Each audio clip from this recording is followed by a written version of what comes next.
Hello and welcome to today's session for my business administration learners. Today we are going to be focusing on decision making and interpersonal skills. I am Leanne. I will be your tutor for today. And if you do have any questions for myself, my contact details will be left at the end of this presentation.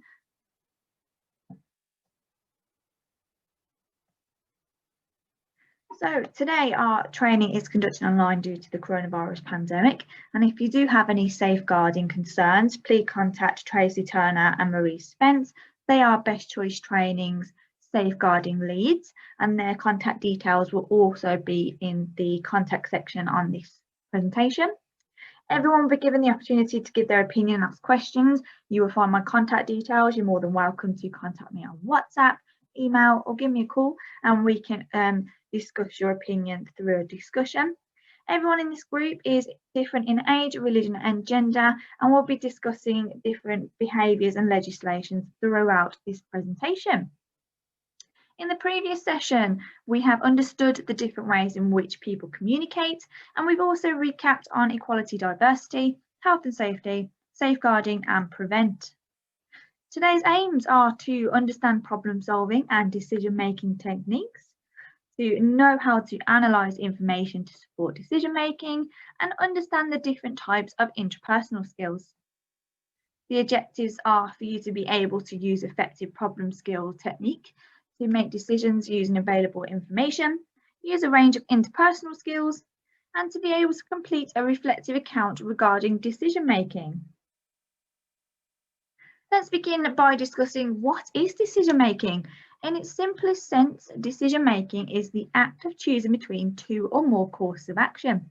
In the wider processes of problem solving, decision making involves choosing between a possible outcome to a problem.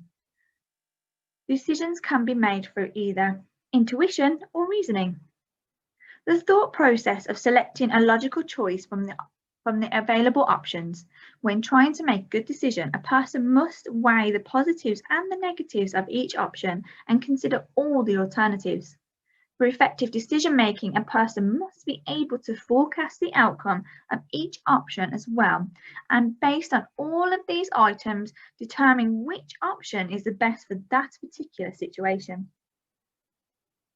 I am going to play a short video for you regarding decision making strategies, and these videos will be located in the resource section for you to watch in your own time.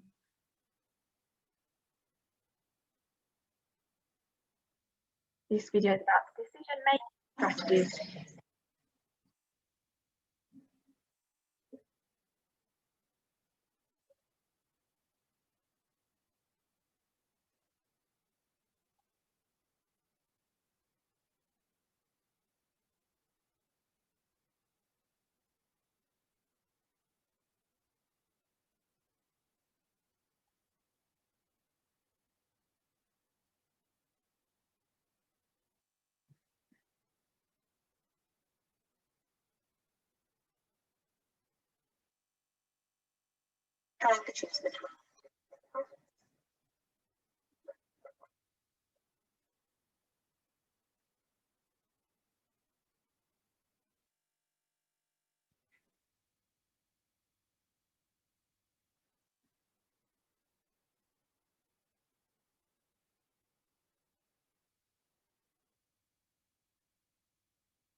There are lots of ways to make a decision. You could flip a coin, you could follow your heart. Or you could just make a choice at random and hope for the best. That's probably okay for small decisions, but what about more important ones? It's better to think carefully about your options and consider the many paths you could take. With the right tools, you can learn to do this objectively, so you can make decisions that you feel good about. Here are some strategies that can help. The first step to making any decision is simple. Identify the problem. As an example, say you're trying to choose between two different apartments. One is cheaper, but farther away from work. The other is closer and nicer, but much more expensive. Which one would you choose? Depending on what you value, you probably have some idea. This initial response, the one tied to your instincts and emotions, is perfectly valid. However, you should also try to look at your options rationally. Start by comparing them. There are several ways to do this.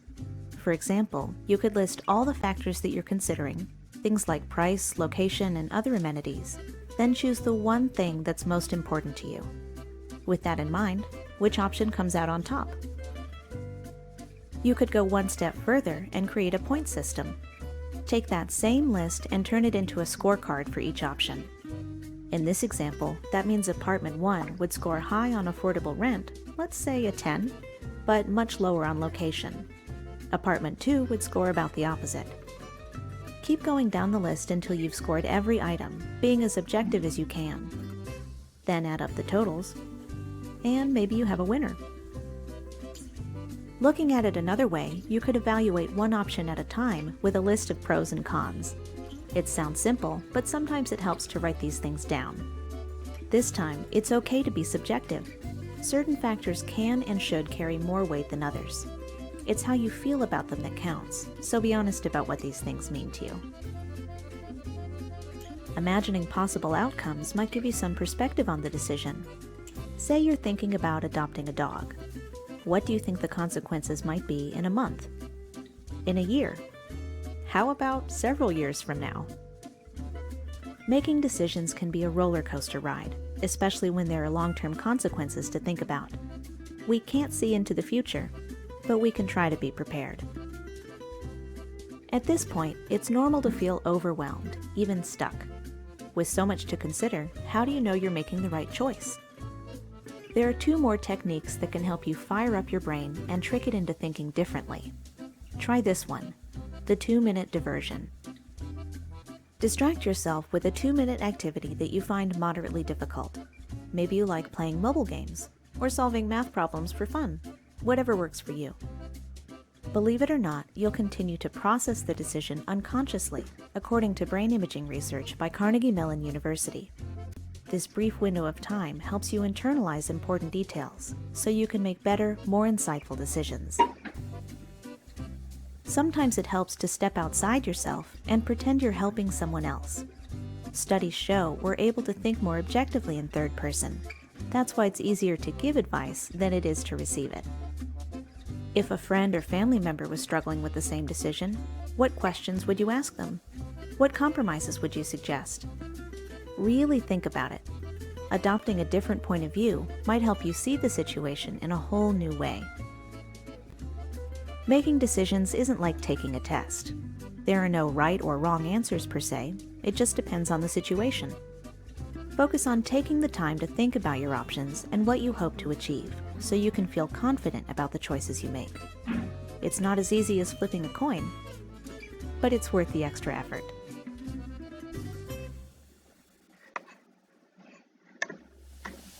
If you want to be an effective leader. So this could be whether you're deciding which person to hire, which supplier to use, or which strategy to pursue. The ability to make a good decision with available information is vital. It would be easy if there were one formula you could use in any situation, but sadly there isn't. Each decision presents its own challenges, and we all have different ways of approaching problems. So how do you avoid making that bad decisions or leaving decisions to chance? You need a systematic approach to decision making so that no matter what type of decision you have to make, you can make it with confidence. Intuition. This is using your gut feeling about possible courses of action, Although people talk about it as though it was a magical sense, intuition is actually a combination of past experience and your personal values. It is worth taking intuition into account because it reflects your learning about life. It is, however, not always based on reality, only your perceptions, many of which may have started in childhood and may not be very mature as a result. It is therefore worth examining your gut feeling closely, especially if you have a very strong feeling against a particular course of action, to see if you can work out why and whether the feeling is justified. Reasoning is using the facts and figures in front of you to make decisions. Reasoning has roots in the here and now and in facts. It can, however, ignore the emotional aspects to the decision and, in particular, issues from the past that may affect the way the decision is implemented. Intuition is a perfectly acceptable means of making a decision, although it is generally more appropriate when the decision is of a simple nature or needs to be made quickly. More complicated decisions tend to require a more formal, structured approach, usually involving both intuition and reasoning. It is important to be wary of impulsive reactions to a situation. Decisions need to be capable of being implemented, whether on a personal or organisational level. You do therefore need to be committed to the decision personally and be able to persuade others of its merits. An effective decision-making process, therefore, needs to ensure that you are able to do so. There are several problems that can prevent effective decision-making. These include not having enough information. If you do not have enough information, it can feel like you are making a decision without any basis. Take some time to gather the necessary data to inform your decision, even if the timescale is very tight. If necessary, prioritise your information gathering by identifying which information will be the most important to you. The opposite problem is having too much information, but this is one that is seen surprisingly often.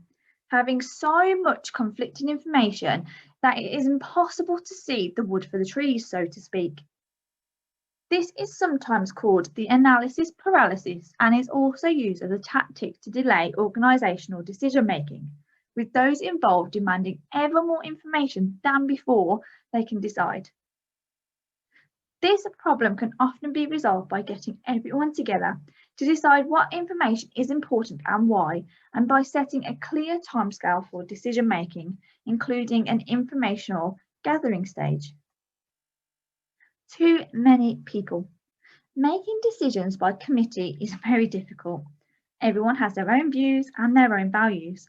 While it is important to know what these views are and why and how they are important, it may be essential for one person to take responsibility for making a decision. Sometimes any decision is better than none. Vested interests. Decision-making processes often founder under the weight of vested interests. These vested interests are not overly expressed, but may be a crucial blockage. Because they are not overly expressed, it is hard to identify them clearly and therefore address them. But it can sometimes be possible to do so by exploring them with someone else inside the process, but in a similar position. It can also help to explore the rational and intuitive aspects of all stakeholders, usually with an external facilitator to support the process. Emotional attachments. People are often very attached to the status quo.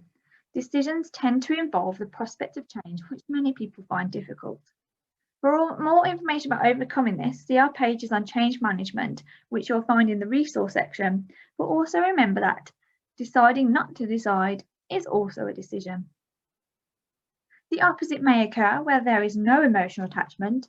Sometimes it is difficult to make a decision because you don't care one way or the other. In this case, a structured decision-making process can often help by identifying some very real pros and cons of particular actions that perhaps you hadn't thought of before. Many of these issues can be overcome by using structured decision-making process. This will help to reduce more complicated decisions down to simpler steps, see how any decisions are arrived at, and also to be able to plan decisions to be able to meet a deadline. There are 5 simple steps to decision making. So step number 1 is to be able to state the problem or state the goal that you want to achieve. Identify the problem until you have a clear understanding of the problem, goal, or decision to be made. It is meaningless to proceed. If the problem is stated incorrectly or unclearly, then your decisions will be wrong. Be as specific as you can. Step 2, gather information for weighing your options. When making good decisions, it is best to gather necessary information that is directly related to the problem. Doing this will help you to better understand what needs to be done in solving the problem and will also help to generate ideas for a possible solution. Think about all of the information that you need. Make a list of every possible alternative, even ones that may sound initially silly. And always seek the opinions of people that you trust or speak to experts and professionals, because it will help you come up with a variety of solutions when weighing up your options for a final decision. You will want to gather as many resources and as much information as possible. Step 3, consider the consequences. This step can just be as important as step 1 because it will help you determine how your final decision will impact yourself and or others involved. In this step, you'll be asking yourself what is likely to be the results of your decision. How will it affect you now? How will it affect you? How will it affect your future? How will it affect others around you? Always keeping in mind that this is for you. This is an essential step because it allows you to review the pros and cons of different options that you have listed in the previous step. It is also important because you want to feel comfortable with all your options and the possible outcome of whichever one you choose. Take a piece of paper and in column 1 write pros and in the second column write cons.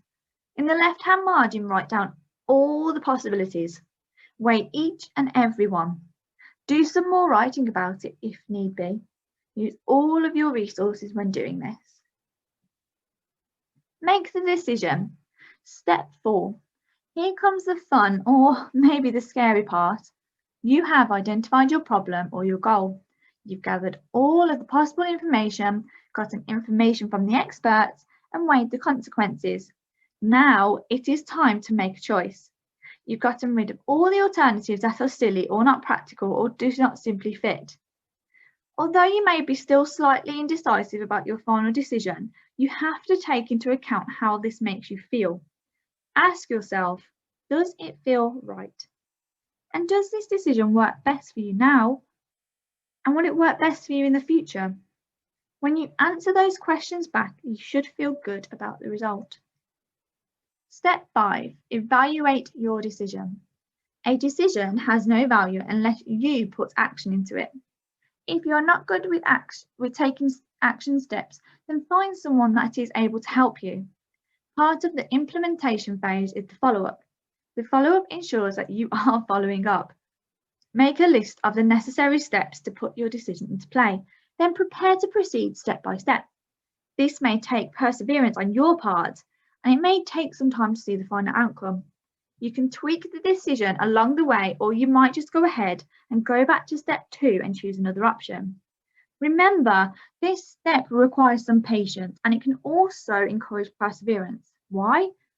Because it takes some time to see the final outcome.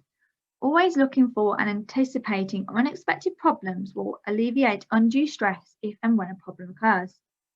You can use these 5 steps for any goal setting, or for any kind of decision. Write a couple of practice scenarios. See how they feel. Before long, you'll be adapting this process. You'll have added another essential skill to living life successfully. Decision-making styles.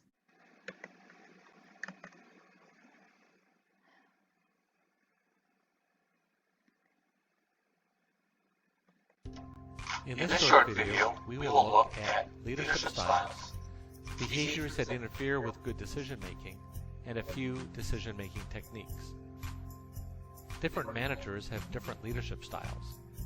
We saw this in a previous chapter on leadership. They also have different decision-making styles. These styles are based on the differences between how a manager might evaluate a problem, come up with options, use data, perform their analysis, use time, and make a final choice. The directive style is used by those who like to decide quickly and not get bogged down by too much information. While some data might be used, these decisions usually are made by managers who move fast. The analytic style is used by managers who like complexity and lots of data. Time is taken to gather and evaluate data, and then to use that data and any resulting analysis as a primary way to determine the decision. The conceptual style is used by those who like broad topics and a broad set of options and are more socially oriented, sometimes referred to as big picture thinkers. Leaders who use this style tend to avoid details. The behavioral style is used by managers who have a concern for other people and are more people-oriented. They have a desire to help others. In reality, most decision-making today is based on a mix of styles, though a manager might tend towards one style more than the other. Also, at times, the problem being solved will require a particular style over another. All too frequently, people like you and me are affected by managers who make bad decisions, or we are affected simply by poor decisions. Why are poor decisions made? While there are many reasons for bad decisions, from laziness to incompetence, we can avoid poor decision making by being aware of 6 biases. The first is first impressions. These can have a disproportionate influence. First impressions are not always the best guide for a final decision. Allowing a first impression to affect other impressions or how information is gathered and analyzed can lead to poor decisions. Justifying past decisions is a trap to avoid. Sometimes a manager does not want to admit that a previous decision was not the best, so they continue to make the same decision or similar decisions in the future. Or time or money has been invested, and not to admit the investment was not a good one, continuing to go after that investment with similar decisions leads to more future decisions. Some managers see what they want to see. A manager listens to those who support their position and gives little time or attention to those who do not. This will lead to poorly informed decisions.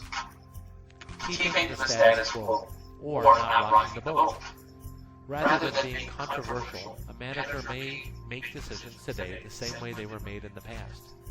We know that business environment is rapidly changing, and there is a need for constant innovation. Status quo decision-making may result in poor decisions. Some managers use emotion rather than logic. This seldom leads to good decision-making, since it does not involve a good use of actual facts and does not consider important objective factors. Emotional decisions tend to be reactive. These tend to be poor decisions. Some managers are overconfident. They fail to understand their personal limitations, or they overestimate their ability to predict the future. This sets them up, unfortunately, to make poor decisions. All these biases can be minimized by using collaboration, getting the input from others, to assist the decision-making process. Making frequent, high-quality decisions is an important skill for today's managers and leaders. Here are some techniques that can be used to reach good decisions. Brainstorming. Get people together face-to-face to discuss, consider, evaluate, and decide. Using hard evidence. This means use actual real-world data that is related to the problem that needs to be solved. The time investment to gather some accurate information is well worth the improvement in getting a better decision. Rigorous debate is a way to consider and test different points of view. This lets the decision maker see and learn about different opinions, options, and outcomes. Push for the avoidance of groupthink. A risk to multiple people involved is a tendency for status quo thinking to creep in, and for people to not want to be controversial, or for lower level employees to just follow the advice or thoughts from a more senior manager or leader. it is possible to share opposing views with respect and in a professional way. Knowing when to bail. Bailing or getting out when you can is sometimes the most difficult decision to make. Seeing what you want to see, a bias that leads to poor decisions, can get in the way of bailing on a project or a decision. Sometimes a good decision is not making a decision or going in a different direction. Holding a post-mortem or an after-action review is a good way to assess if a decision and its outcomes were appropriate. This is also a good way to share learning with others and to understand if resources were wisely spent to get the desired outcome. In summary, decision-making is one of the important things that leaders do today. Good decision makers use relevant information, they get input from others, and they strive to maximize goals that are important to the company or to key stakeholders.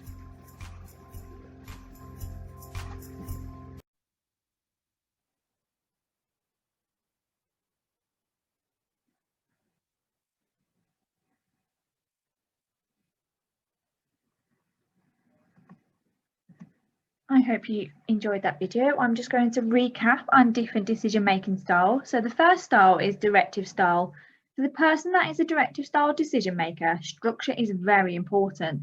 The directive decision maker is aggressive and expects immediate results. The typical directive style decision maker takes charge of a situation, makes quick decisions, and expects those under him to carry out those decisions immediately with no questions asked. They rely on their own information and knowledge, experience, and judgment. The directive style decision maker tends to follow the rules and is an excellent verbal communicator. On the negative side of things, directive style decision makers act quickly and often don't have all of the facts. They can be rash and fail to consider other options when addressing the problem. Directive decision makers focus on short-term results instead of long-term solutions. Analytical style decision makers. If your decision-making style is analytic, you will probably enjoy solving problems and puzzles. An analytic style decision maker is innovative and likes to analyze large amounts of data before making a decision. They are adaptable and can function well even under unique or challenging situations. Unfortunately, this style of decision making can be very slow and sometimes time consuming. An analytic decision maker wants to use direct observation, data, and facts when coming to a decision. They also tend to want to control every aspect of the process. Behavioral style. People who use a behavioral decision-making style are very interested in making sure that everyone works together and avoids conflict. They are very persuasive talkers and are good at getting people to see things their way. Behavioral decision makers like working within a group. Together, they attempt to reconcile differences and negotiate a solution that is acceptable to all parties. Conceptual style. Conceptual style decision makers like to look at problems from an artistic angle. They are extremely creative and look for solutions that are outside of the box. They are achievement orientated and like to think far into the future when making important decisions. A conceptual style decision maker will take risks and try to make decisions that take a broad vision in problem solving. We are now going to move on to look at what are interpersonal skills. Interpersonal skills are the skills we use every day when we communicate, interact with other people, both individually and in groups. People with strong interpersonal skills are often more successful in both their professional and personal lives. Interpersonal skills include a wide variety of skills, though many are centered around communication, such as listening, questioning, and associated with emotional intelligence or being able to understand body language. They also include the skills and attributes to be understood and manage own and others' emotions. Such interpersonal skills include communication skills, which in turn covers verbal communication, non-verbal communication, which we looked at in the last session, listening skills, how we interpret both the verbal and non-verbal messages sent by others, emotional intelligence, being able to understand and manage your own and others' emotions, team working, being able to work with others in groups and teams and both formal and informal, negotiation, persuasion, and influencing skills. These are working with others to find a mutually agreeable outcome. This may be considered a subset of communication, but is often treated separately. Conflict resolution and mediation, working with others to resolve interpersonal conflict and disagreements in a positive way, which again may be considered a subset of communication. And problem solving and decision making skills, working with others to identify, define, and solve problems, which includes making decisions about the best course of action. Listening. This is one of the most important skills that you can have. How well you listen has a major impact on your job effectiveness and on the quality of your relationships with others. For instance, we listen to obtain information, we listen to understand, we listen for enjoyment, and we also listen to learn. Again, here is a short video which will be resourced in the next section.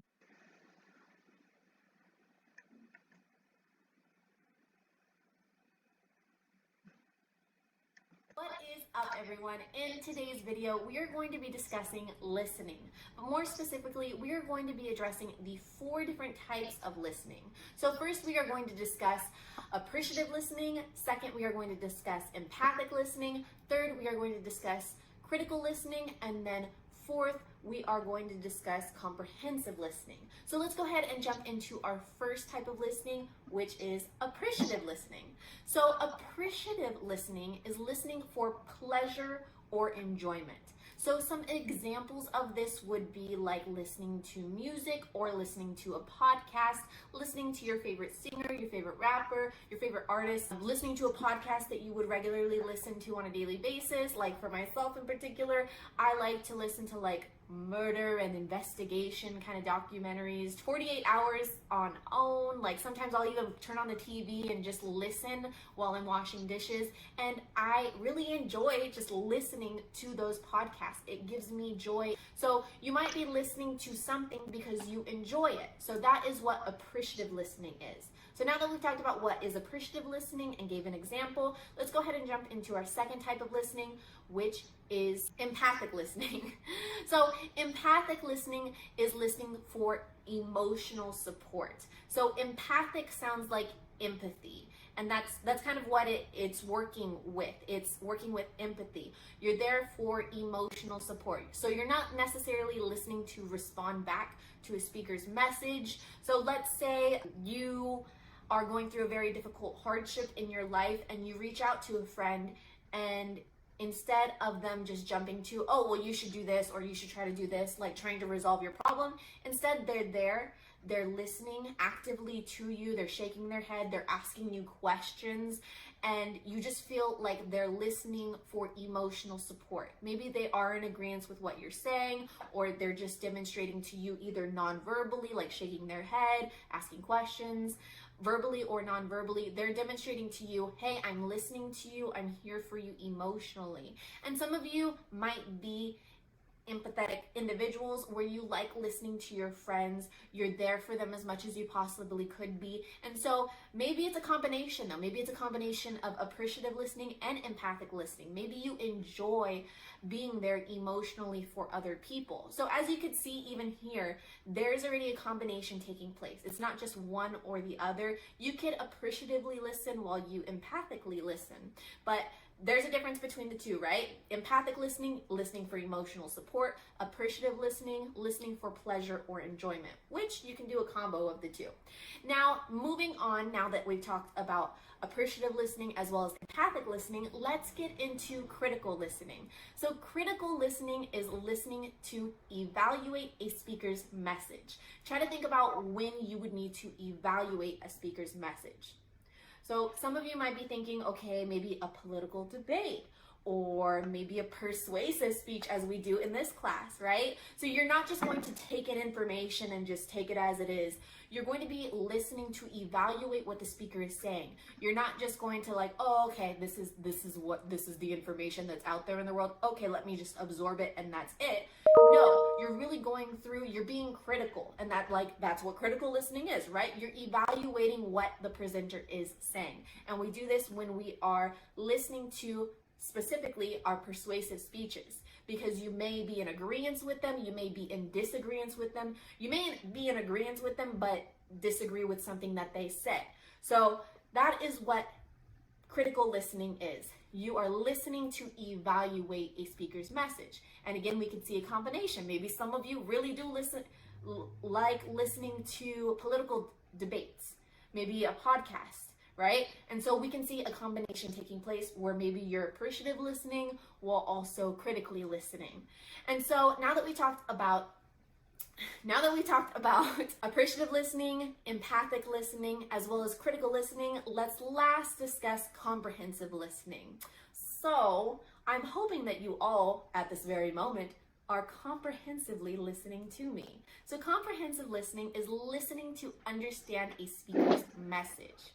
Okay, so you're listening to understand what I'm saying, hopefully. You might be critical of what I'm saying, like, was that really a good example? Does that really right? So you're not just absorbing the information, but maybe some of you are like, oh, you're teaching us what the four are. These are what the four are. These are the definitions of the four. I'm going to absorb that information so that I could do well on the quizzes, right? So those are the four different types of listening. So first we talked about what is appreciative listening, right? Appreciative listening, listening for pleasure or enjoyment.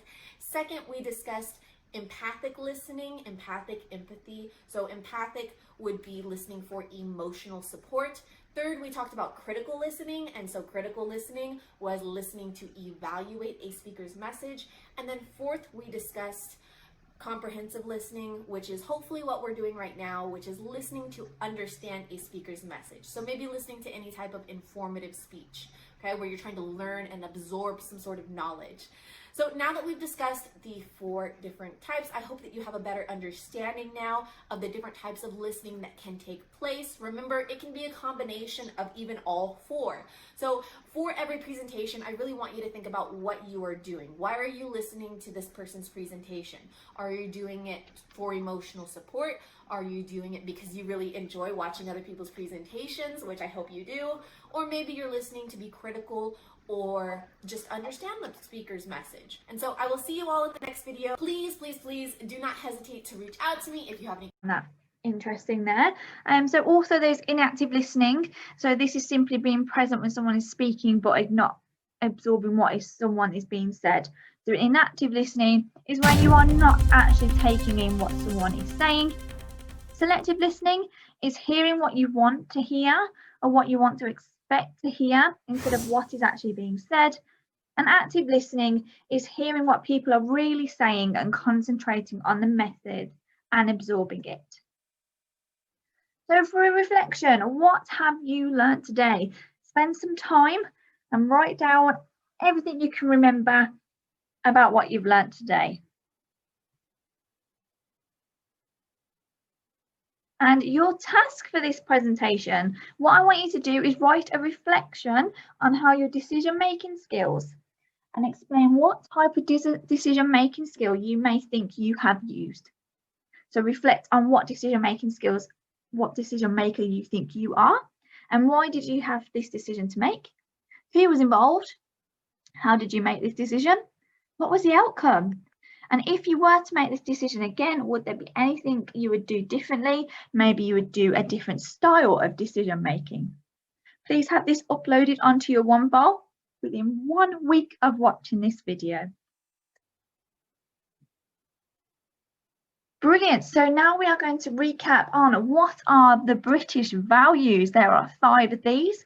They are democracy, the rule of law, individual liberty, mutual respect, and tolerance of those within different faiths and beliefs.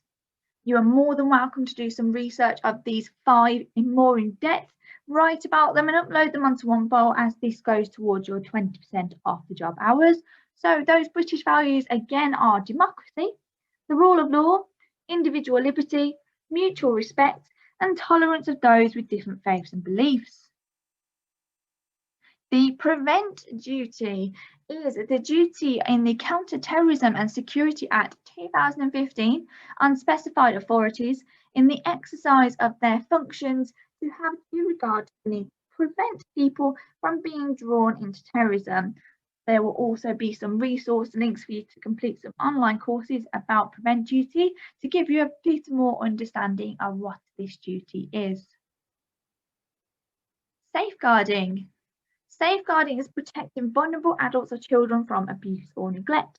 It means making sure people are supported to get good access to healthcare and stay well. It is wrong if vulnerable people are not treated by professionals with the same respect as other patients.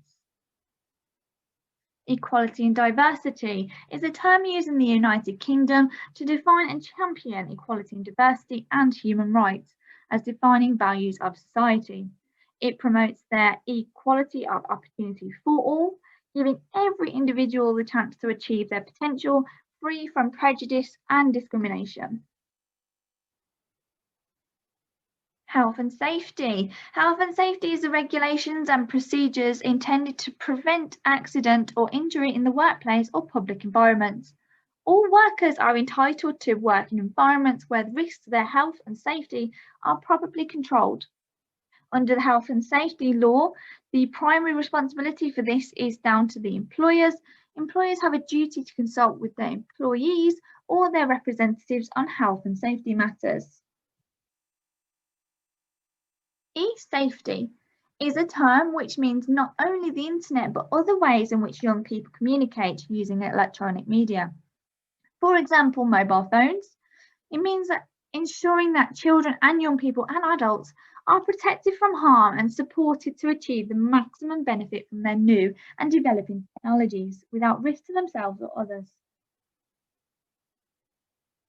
The aim of promoting e-safety is to protect young people from the adverse consequences of access or use of electronic media, including from being bullied, inappropriate sexualized behavior, or even exploitation. Thank you very much. That was a quick recap of those for you. So in the next session, we are going to be looking at developing working relationships with colleagues, and then again also a recap of your British values, equality and diversity, health and safety, and safeguarding. If you do have any questions regarding this session, please do not hesitate to contact myself, and all of my contact details will be left in the description for you. Thank you very much, and I'll see you soon in the next session.